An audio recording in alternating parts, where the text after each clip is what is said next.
இதுதான் நல்ல சான்ஸ். இவளோட உடம்ப நம்ம எடுத்துப்போம். இவளை கூப்பிடுவோம். அம்மா ஸ்வேதா, இங்கே வா. சொல்லுங்க அண்ணி. கொஞ்சம் பக்கத்தில் வாம்மா. சரி அண்ணி, சொல்லுங்க அண்ணி.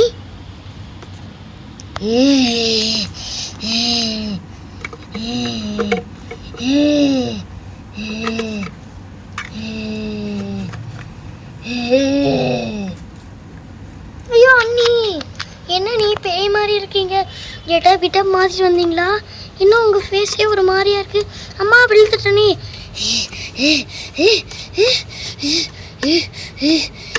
அம்மா அண்ணி என்னை விட்டுருங்க.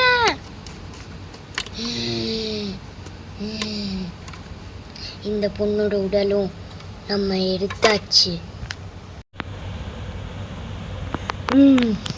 நம்மளுக்கு இந்த பொண்ணோட உடம்பு கிடைச்சிருச்சு. அப்போ இந்த பொண்ணோட உடல் அதுக்கு யார் தர்றது? அவங்க வந்த வாட்டி பார்த்துக்கலாம். நம்ம ஆவி உடல் இருக்கு, ஆனால் இப்போதைக்கும் ஆவி உடல் தேவையில்லை. தள்ளிப்போ.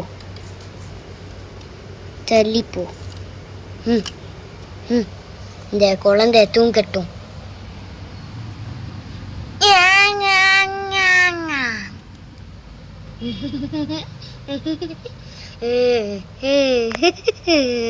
உங்களுக்கு காத்துருக்குதா வேட்டு?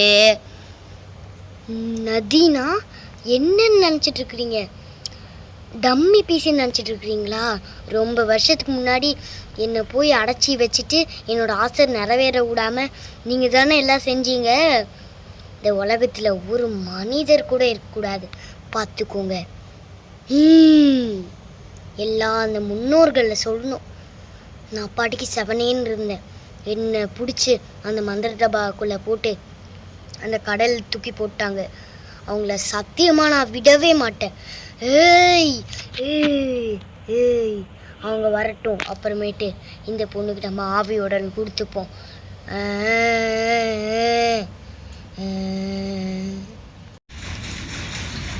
இதுதான் கரெக்டான சான்ஸ். சொல்லிட வேண்டியதுதான். அப்பா, மாமா, இல்லை அத்தை, அத்தை, அம்மா எல்லாரும் கேளுங்க.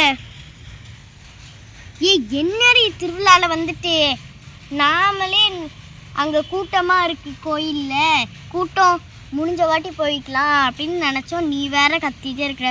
ஓடி அங்கிட்டு. நீ வேற அதை சொல்கிற இதை சொல்கிறேன்னு. இருடி, அவ சொல்லட்டும். என்னன்னா, வீட்டில் அம்மா இருக்காங்கல்ல, சாரி அத்தை இருக்காங்கல்ல. ஆமாம், அதுக்கு என்னடி இப்போ? இந்த அக்காவுக்கு பைத்தியம் இது பிடிச்சிக்கிச்சா என்ன? இப்படி லூசு மாதிரி வளர்ந்துட்டு இருக்காதாங்க. ஆமாம்ல அத்தை? ஆமாம் மங்கி, இவள் லூசு மாதிரி வளர்ந்துட்டு இருக்கா இந்த பானு பிள்ளை. அத்தை நான் சொல்கிறது உண்மைதான். அது அத்தையே கிடையாது. பின்ன யார்? பேயா? பேயதான். என்னன்னா, அவங்க ஃபஸ்ட்டு டாக்டர் வந்தாங்களா, அம்மாவுக்கு பிரசவம் பார்த்தாங்க, அத்தைக்கு பிரசவம் பார்த்தாங்களா. அப்புறமேட்டு அவங்களோட உடம்ப என்னமோ பண்ணி எடுத்துக்கிட்டாங்க. அப்புறமேட்டு என்னமோ பண்ணாங்க. நான் எல்லாமே அங்கேருந்து பார்த்துட்டு தான் இருந்தேன்.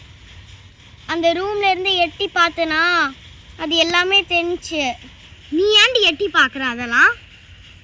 இல்லை, பாப்பா பிறந்துருச்சான்னு பார்த்தேன்னா அப்போ தான் இந்த விஷயத்த நோட் பண்ணேன். அதனால தான் உங்ககிட்ட வந்து சொல்கிறேன். ஆனால் நீங்கள் எதுவுமே நம்பவே மாட்டேங்கிறீங்க. வேணா கோயிலில் போய் அந்த பூசாரி உண்மையை மட்டும்தான் சொல்லுவாங்க, நடந்ததை சொல்லுவாங்கன்னு சொன்னீங்கல்ல, அந்த பூசாரிக்கிட்டேயே சொல்லிடலாம். கொஞ்சம் வருஷத்துக்கு முன்னாடி அவங்க ஜோசியக்காரன்னு சொன்னாங்கன்னா இல்லையா, போன வருஷம் இதப்போ திருவிழாப்ப. ஆமாம், நீ சொல்கிறது கரெக்டாக இல்லையான்னு நாமளே பார்த்துருவோம். நிஷா, சேலஞ்ச் வச்சுக்கலாண்டி.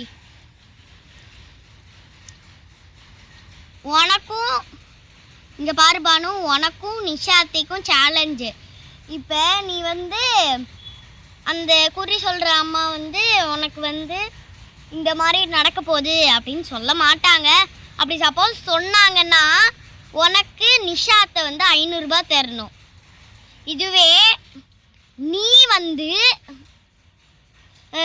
சொல்கிறது பொய்னா நீ வந்து அத்தைக்கு 500 ருபீஸ் தரும். அண்ணா செம்மண்ணா போடுண்ணா.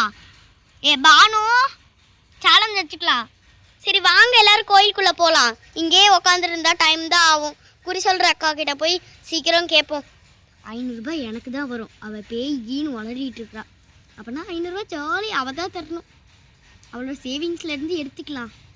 என்ன இந்த அக்கா வேற சும்மா நைன்னு நானே கோயிலில் பலூனு கயிறு அப்புறமேட்டு கயிறுலாம் கட்டலாம் அப்புறமேட்டு எல்லாமே நிறையா வாங்கலான்னு நினச்சேன். இந்த அக்கா வேற லூஷு மாதிரி வளரிட்டு இருக்கிறாங்க.